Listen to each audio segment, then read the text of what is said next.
اس روئے زمین میں وہ کون سی مقدس ہستی ہے جس کے سینے میں محبتوں اور الفتوں کا طوفان ہے؟ وہ کون ہے جو پتھر دل کو موم کی طرح پگھلا دیتی ہے؟ وہ کون ہے جو اپنے دامن میں اولاد کی خطاؤں کو چھپا لیتی ہے؟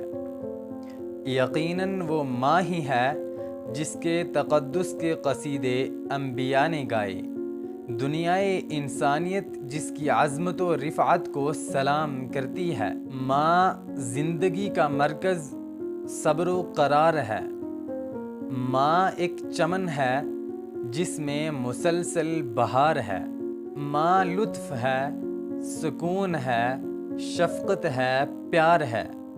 ماں ایک عظیم نعمت پروردگار ہے۔ ماں وہ شمع ہے جو روشنی کے لیے خود جلتا ہے۔ ماں وہ چمن ہے جو پھولوں اور کانٹوں دونوں کو پرورش کرتی ہے اور پناہ دیتی ہے۔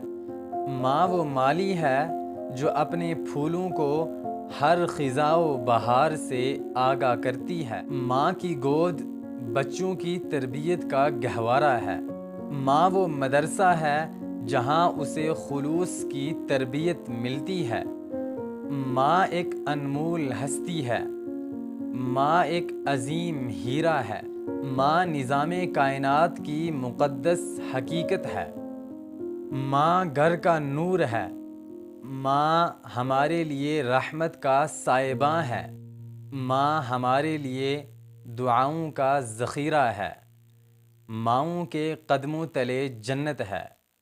اللہ تعالی ہمارے سبوں کی ماؤں کو تا دیر ہمارے سروں پر عافیت کے ساتھ قائم رکھے۔